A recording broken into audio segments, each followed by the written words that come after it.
right? So I want us to, because the intersection of law and creativity is there, but sometimes it looks like it's not a lot of things people need because until they get into trouble, you know, most people do not consider copyright infringement or like intellectual property until they are facing a problem and then, you know. So if you had to talk to someone who is just getting into this industry, like what are the first steps? What are the things to look out for? What are the things to do? Like, and you say, hey, bro, I know you're shining right now, but you need to note this thing. So what would you say somebody who is just getting into that space, into the creator space, should note, should look out for?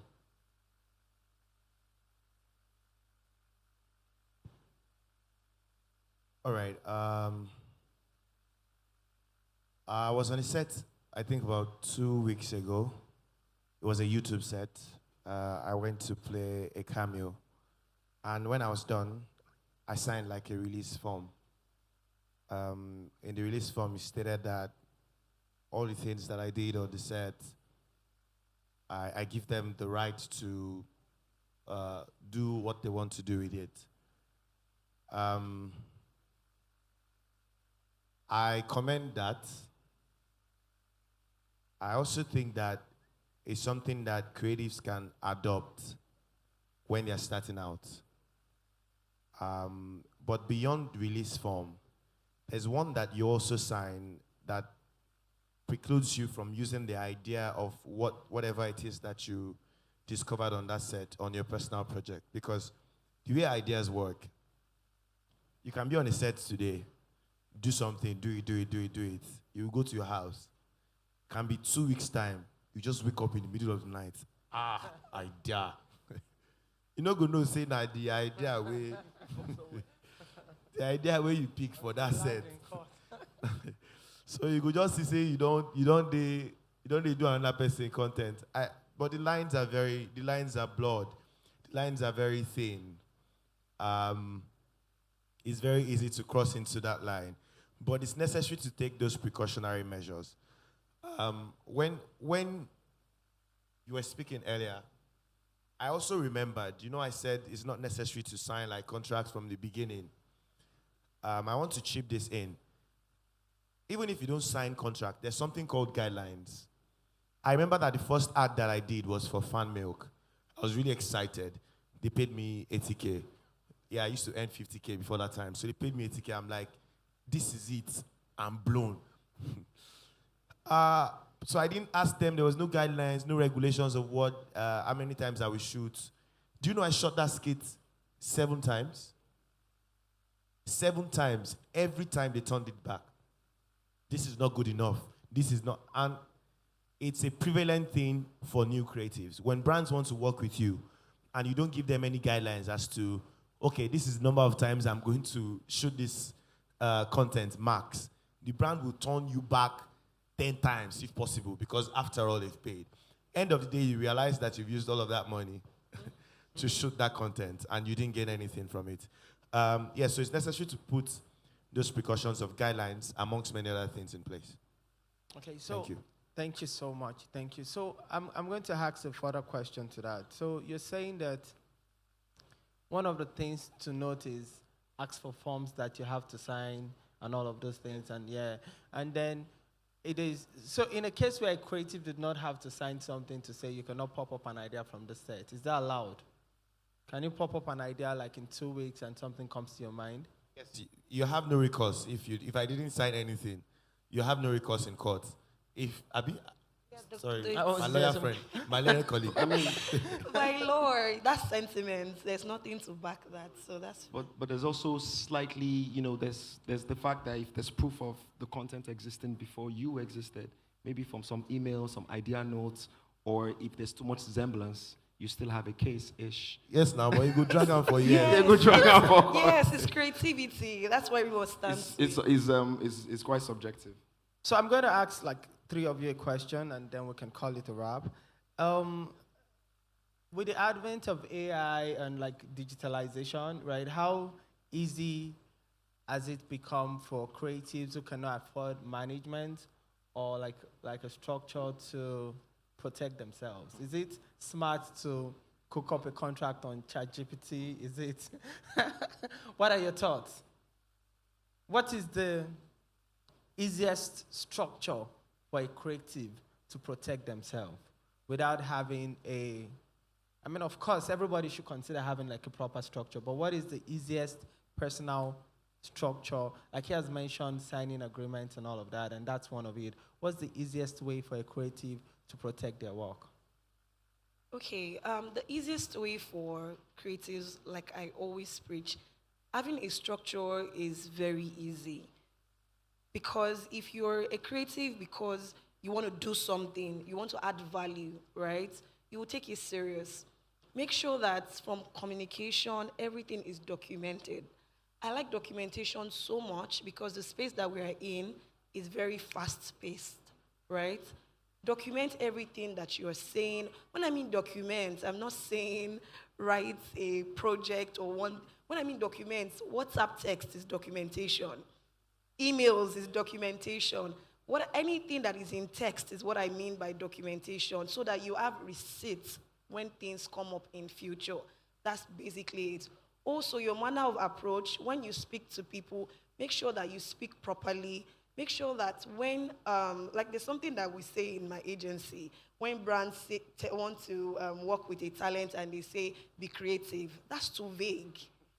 Because every time they say be creative, when the talent becomes creative and they submit the video, now you have an idea based on that creativity.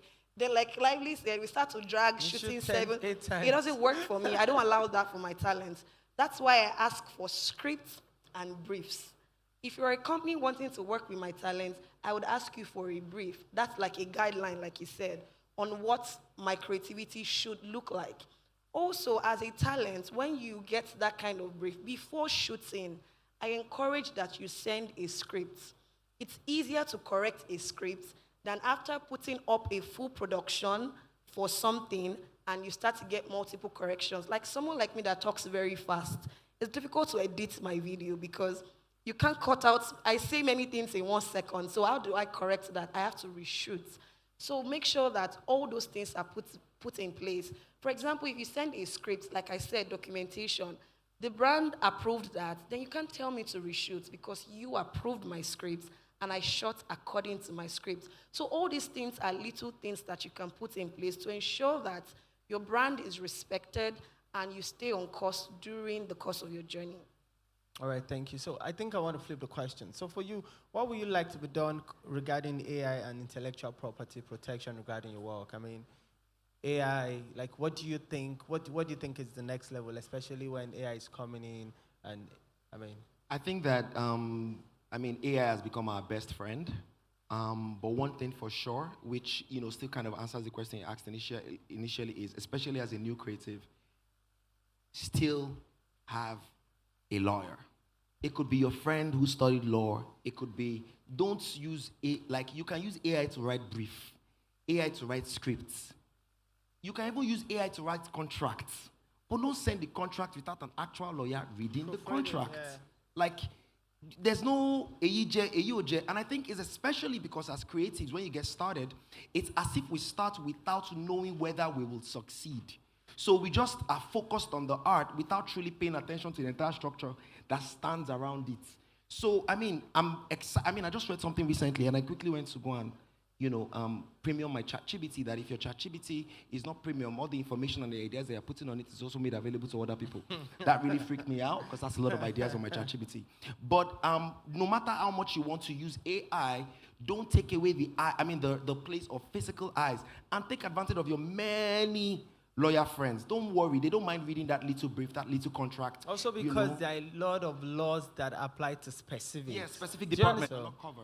Right, so somebody asked me to ask Lively this question, and I doubt it might not have happened to you being a lawyer, but have you ever lost a big deal because of not overthinking intellectual property? Have you ever been in any case where you know that you could have earned more if you had been more particular in terms of following the books?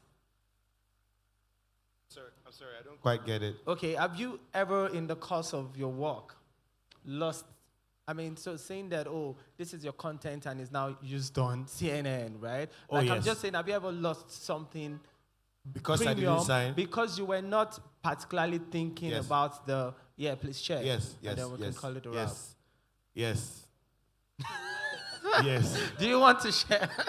yes, yes. I think was it last year? And my new manager just texted me. I'm always seeing these people advertising this same content on YouTube. I don't even remember the brand. I don't remember the brand, but they used that content on YouTube. I'm not joking. My teeth was still broken. So my teeth was broken until like 2018, I think, when I had it fixed. So imagine using a content when my teeth was broken till like 2022. Insane. Yeah. So because I didn't pay attention, because I'm going to be honest, there are sometimes that you just want to collect that money and jackpot and go and do something with it. That's why it's very important. It's very important to cross the T's and dot the I's. Yeah, so it's happened to me before. Thank you so much. But it hasn't happened since. Thank you. It's been a great time. Thank you. Please put your hands together for them. We've come to the end of the session. Thank you so much. Please, let's stand for pictures. Sorry, we understand that you might have questions, but we'd have to let it slide this time. Yes, please. All right, let's take pictures. Please, a round of applause for our panelists and moderator.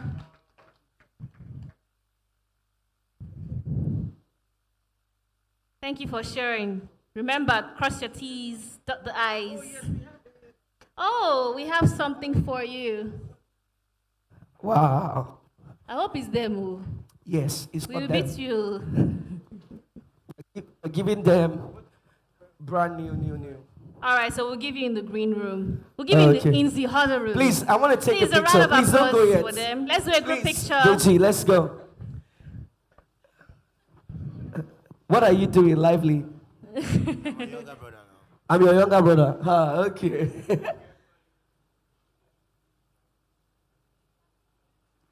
Please, can you help me celebrate this great Amazing, export?